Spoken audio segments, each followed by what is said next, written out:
The Green Bay Packers yesterday shocked the NFL world when they went out there and acquired Micah Parsons. My goodness. But on today's episode, we're going to actually talk about the move and ask, are the Green Bay Packers now Super Bowl contenders after acquiring Micah Parsons? Y'all know we're going to talk about it, break it all down, but you got to hit the music first. Welcome to your number one spot for all NFL news and content, NFL Central.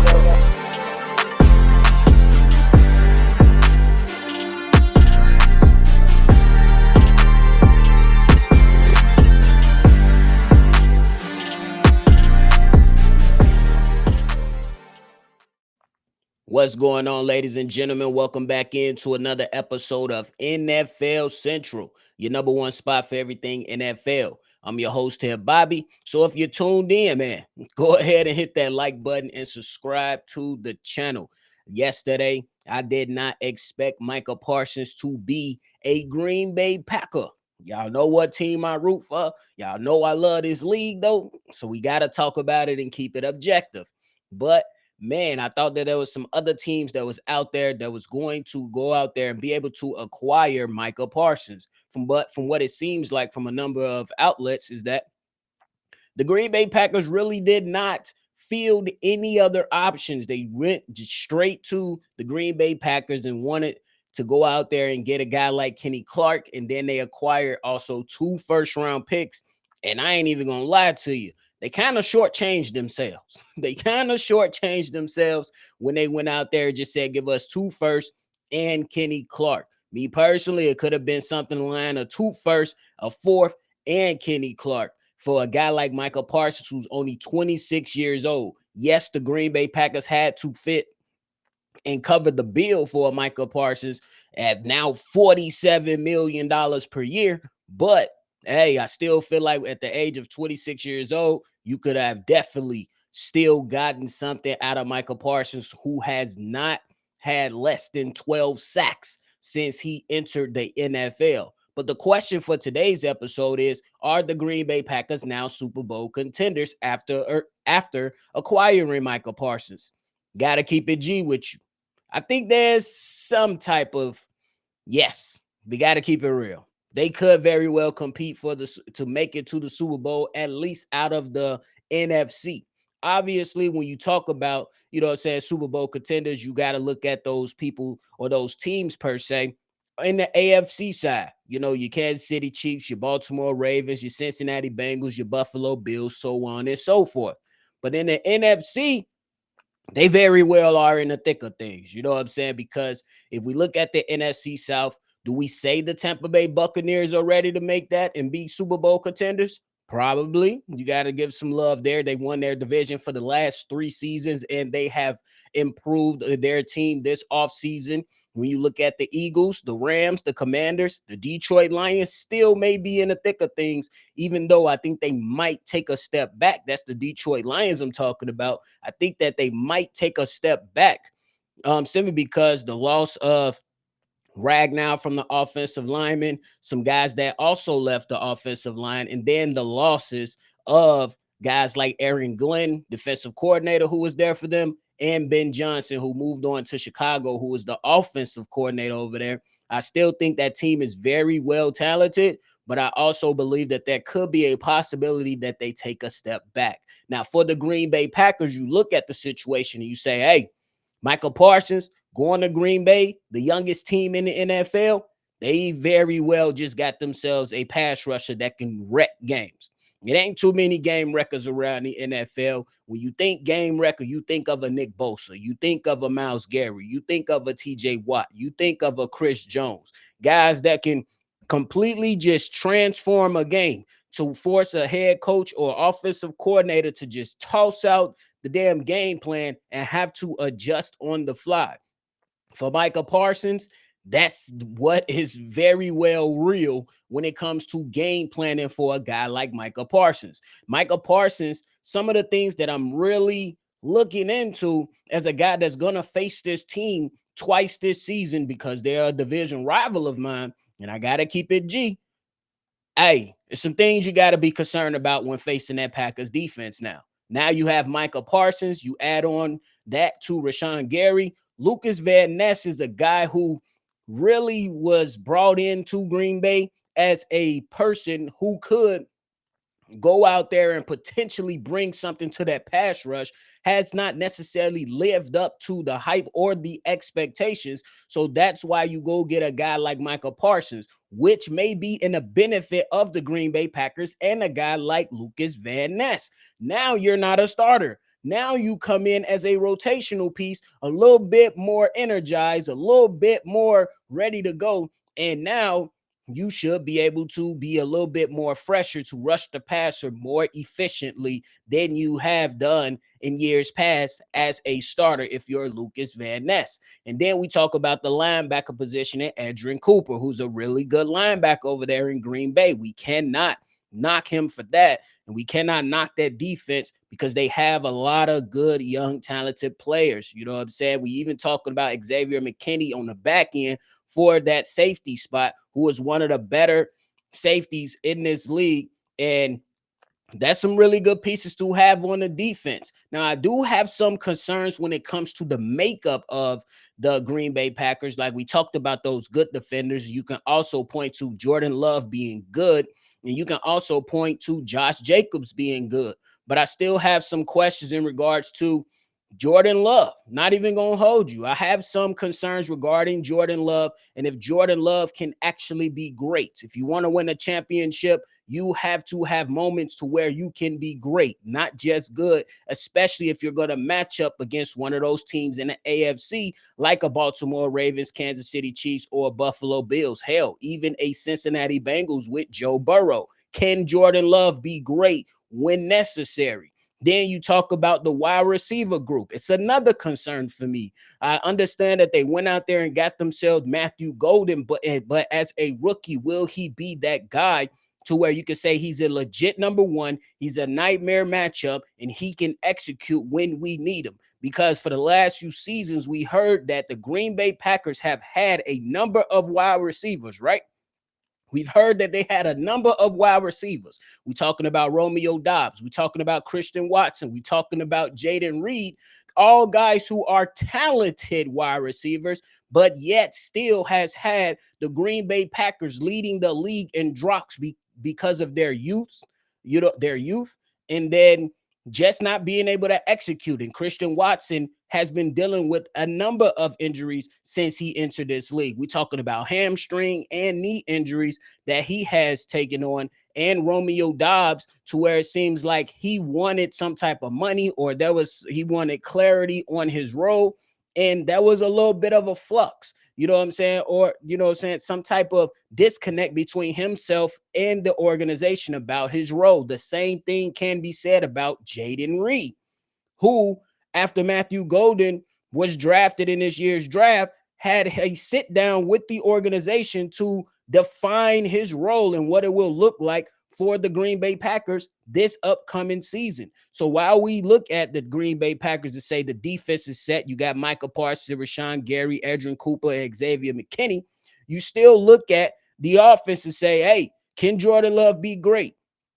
Josh Jacobs is going to be great, but can Jordan Love be great? Can Matthew Golden take a huge first step into the NFL? And who's going to back him up? Those are legit questions. And now when you talk about within the Green Bay Packers, within the NFC North, you talk about how do they match up with the Detroit Lions. I think that's the team that was, in the league or the favorites to win the NFC North before this Micah Parsons trade happens. And you wonder what moves are coming for the Detroit Lions, if any, to say that, hey, we're not going to let them derail our plans. We're still going to come out here with the intentions of being a really good team to where we take the North once again. We look at the Chicago Bears in that regard.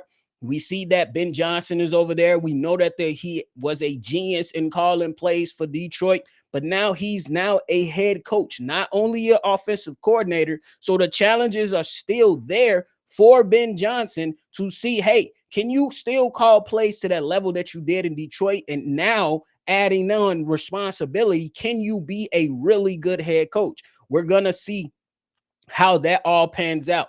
The Chicago Bears, they made improvements to their offensive line. We're going to find out if that is good enough, because in Chicago, we have questions about our left tackle position. So we're going to figure it all out. And then think about Minnesota, who a team that won 14 games last season, and really, really good season for them. But Sam Darnold was no longer there, and you're pretty much inserting a rookie into the lineup in J.J. McCarthy, who did not play a single game in the regular season last season for the Minnesota Vikings. So within that division, it seems like it's Green Bay and Detroit's division to lose, at least right now, before any games have been played.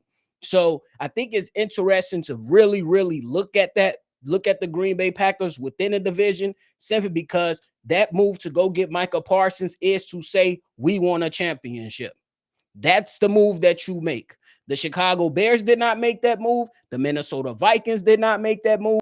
And the Detroit Lions did not have to make that move because they already have Aiden Hutchinson. They just need a little bit more support on their defensive line to say, hey, we're going to go out there and push everything into the middle, because last year they really, really took a hard hit by losing a number of defensive players for the season. It wasn't just a guy here and there. They literally ran through a season and won the NFC North with a bunch of injuries. Now, one last concern before we start breaking the Green Bay Packers down in the NFC that I want to bring up. One more concern for the Green Bay Packers is now the interior D line.